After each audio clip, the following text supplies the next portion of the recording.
রোজ রোজ তেল মশলা দেওয়া ভারী খাবার খেতে আর ভালো লাগে না, তাই না? আজকে আমি দেখাবো একদম সহজে একটা হেলদি ব্রেকফাস্ট, যেটা বানাতে লাগবে গড়ে থাকা মাত্র 2টা উপকরণ আর 1 ফোঁটা তেলও লাগবে না।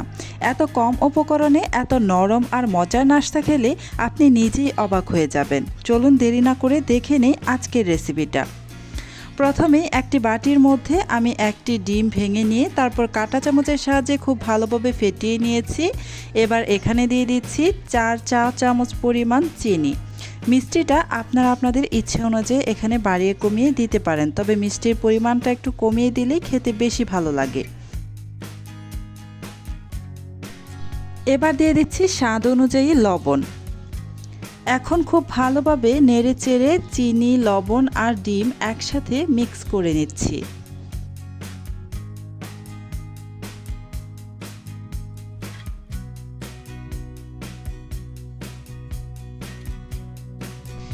মিক্স করে নেওয়া হয়ে গিয়েছে। এখন আমি এখানে দিয়ে দিব হাফ কাপ পরিমাণ নর্মাল পানি।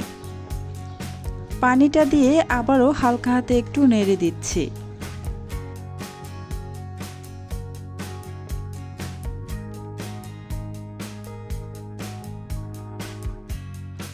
দিয়ে দিচ্ছি দারুচিনির গুঁড়া 1 চা চামচের 4 ভাগের 1 ভাগ পরিমাণ। দারুচিনির গুঁড়াটা দেওয়ার পর আবারও একটু নাড়াচাড়া করে মিশিয়ে নিলাম।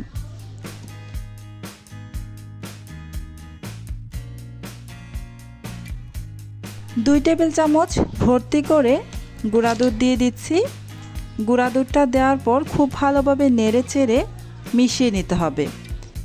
যারা আমার ভিডিওটা দেখছেন প্লিজ আমার ভিডিওতে একটা লাইক দিয়ে দিবেন, আর আমার চ্যানেলটি যদি আগে থেকেই সাবস্ক্রাইব করে দেওয়া না থাকে আমার চ্যানেলটি সাবস্ক্রাইব করে পাশে থাকা বেল আইকনটি প্রেস করে রাখবেন। এতে করে আমি যখন নতুন নতুন সহজ রেসিপিগুলো আপলোড করব তখন সাথে সাথে কিন্তু আপনার ওখানে নোটিফিকেশন পৌঁছে যাবে। গুঁড়া দুধটা মিশিয়ে নেওয়ার পর এখানে আমি 1 কাপ পরিমাণ আটা দিয়ে দিলাম। আটাটা দিয়ে খুব ভালোভাবে কাঁটা চামচের সাহায্যে নেড়ে চেড়ে মিশিয়ে নিচ্ছি। যারা সকালে একদমই ব্যস্ত থাকেন, নাস্তা বানাতে সময়ই পান না, ওনারা এই রেসিপিটা কিন্তু ট্রাই করতে পারেন। খুবই সহজ আর অল্প সময়ে বানিয়ে নিতে পারবেন। আর এর টেস্টের কথা তো বাদই দিলাম, ভীষণ টেস্টি। একবার বানালে তো বারবার বানাতে মন চাইবে।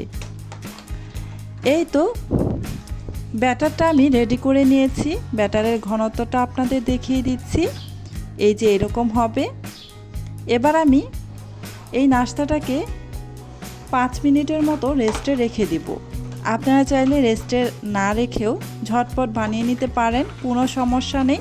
তবে আমি 5 মিনিট রেস্টে রেখে তারপর চলে আসলাম চুলায়। একটা প্যানের মধ্যে 1 চামচ পরিমাণ ঘি দিয়ে দিলাম।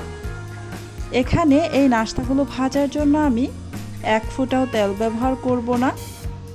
প্রথমেই ঘি দিয়ে আমি প্যানটাকে ভালোভাবে প্যানের চারপাশে ভালোভাবে ঘিটাকে লাগিয়ে নিয়ে একটি গোল চামচের সাহায্যে কিছুটা ব্যাটার প্যানের মধ্যে প্যানকেকের মতো দিয়ে দিচ্ছি। ঢাকনা দিয়ে ঢেকে 30 সেকেন্ডের মতো অপেক্ষা করলেই উপরের কাঁচা ভাবটা চলে যাবে। এই যে দেখতেই পাচ্ছেন উপরের কাঁচা ভাবটা চলে গিয়েছে, তাই আমি উল্টে দিলাম। এপিট ওপিট করে এই নাস্তাটাকে আমি সুন্দর একটা কালার আসা পর্যন্ত ভেজে নেব।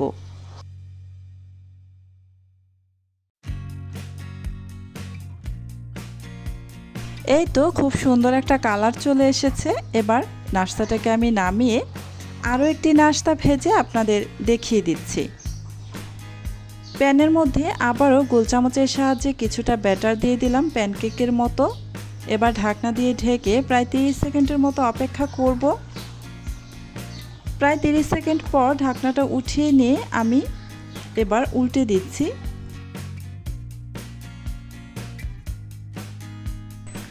এবার এখানে আরও কিছুটা ঘি দিয়ে দিব। সামান্য একটু ঘি দিয়ে এই নাস্তাটাকেও ভেজে নেব।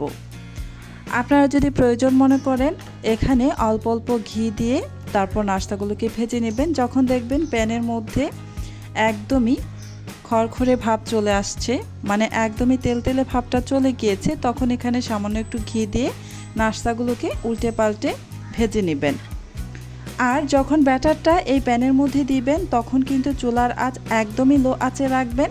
আর যখন এই নাস্তাটা এক পাশে উল্টে দিবেন তখন কিন্তু চুলার আঁচটা মিডিয়ামে থেকে একটু হাই ফ্লেমে রেখে উল্টে পাল্টে কালার করে ভেজে নেবেন। এই তো আমার এই নাস্তাটা হয়ে গিয়েছে, তাই নামিয়ে নিয়েছি। সেমভাবে আমি বাকি সবগুলো নাস্তা ভেজে নেব।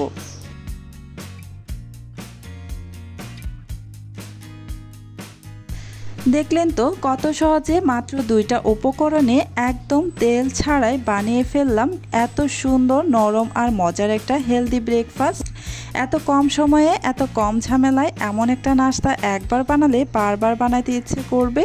আপনারা অবশ্যই বাসায় ট্রাই করে দেখবেন আর খেয়ে কেমন লাগলো সেটা কমেন্টে আমাকে জানাবেন। আপনাদের ফিডব্যাক আমার জন্য অনেক গুরুত্বপূর্ণ। রেসিপিটা ভালো লাগলে লাইক কমেন্ট শেয়ার করে দিবেন। আজকের মতো এখানেই শেষ করছি। আল্লাহ হাফেজ।